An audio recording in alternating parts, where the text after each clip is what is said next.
Uma característica marcante que pode revelar os princípios ocultos desta sociedade macabra é que os principais membros governantes têm codinomes ou alcunhas de animais, como o atual líder mor da base petista do Brasil, o Lula, que nos últimos tempos tem sofrido com crises agudas de esquerdopatia, doença cujos efeitos colaterais incluem o total descrédito pessoal, mas tão intenso que nem o doente consegue convencer a própria mãe de que ele está falando a verdade. Claro, os petistas têm bases em várias partes do mundo e no Acre, mas aqui no Brasil é onde se encontram os seus maiores e únicos fãs deste sistema. Os maiores inimigos são os tucanos, uma raça de humanoides vindos de Mordor e que receberam ordens de Sauron para lutar contra os aliens, porque eles são vermelhos e Sauron odeia ferraris. Eles costumam enfrentar os petistas com os seus bicos especiais, e como formigas estão em todos os cantos.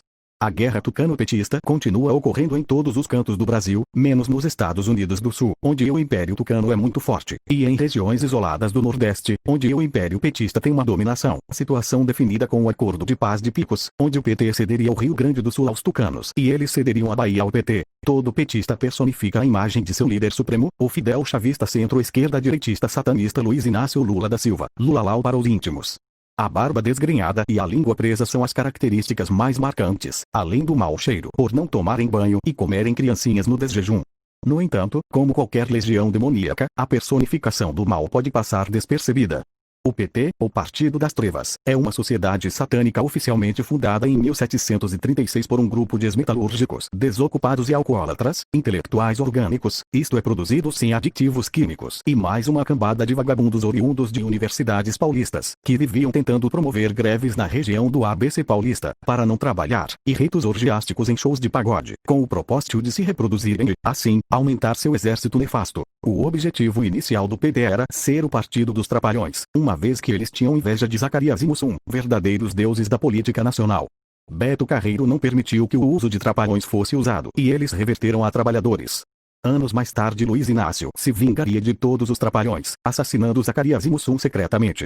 Fica evidente a participação de Dedi Santana, como agente secreto. Estudos de teólogos respeitados associam o PT ao próprio cão, sendo que sua fundação tem um propósito maior na dominação da humanidade.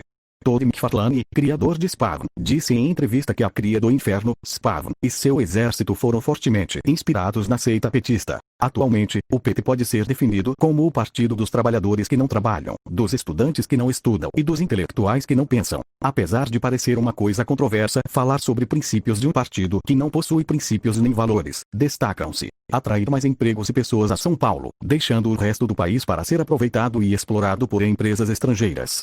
E criando uma hipermegatrópole mundial com gente saindo pelo ladrão defender fielmente uma política centro-esquerda direitista e liberal possuir um comando centralizado em pessoas sem capacidade de comando, analfabetas e desprovidas de senso administrativo esforçar-se para criar relações pouco duradouras favorecer a ascensão de camaradas às camadas superficiais do poder, presidente, ministros, presidentes de estatais, etc. Xingar o Diogo Mainardi e apoderar-se do dinheiro público para depositá-lo em seu próprio nome em paraísos fiscais do Caribe e cancelar assinaturas da revista de direita pouco convicta Veja e assinar a revista esquerdista de Botequim Carta Capital aliar-se com países estrangeiros e líderes democráticos e de primeira linha, como a Venezuela de Hugo Chávez, a Bolívia de Evo Morales ou a Cuba de Fidel Castro.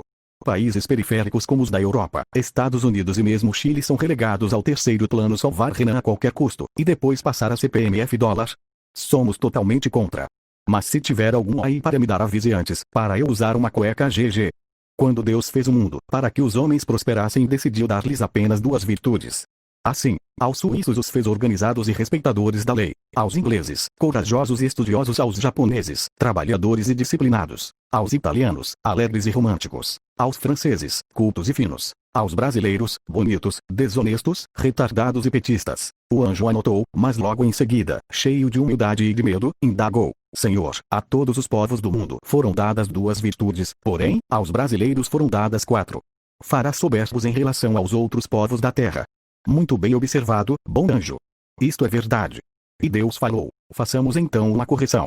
De agora em diante, os brasileiros, povo do meu coração, manterão estas três virtudes, mas nenhum deles poderá utilizar mais de duas simultaneamente, como os outros povos. Assim, o que for petista e desonesto, não pode ser inteligente. És. Súplice. O que for petista, não inteligente e retardado, não pode ser honesto. És. José Dirceu, Lula, Dilma Rousseff entre outros arrombados, e o que for inteligente e honesto, não pode ser petista. Você, eu, tua mãe, todos os que votaram e vão votar no Bolsonaro, fãs do Orochi e canais irônicos. É mesmo, é?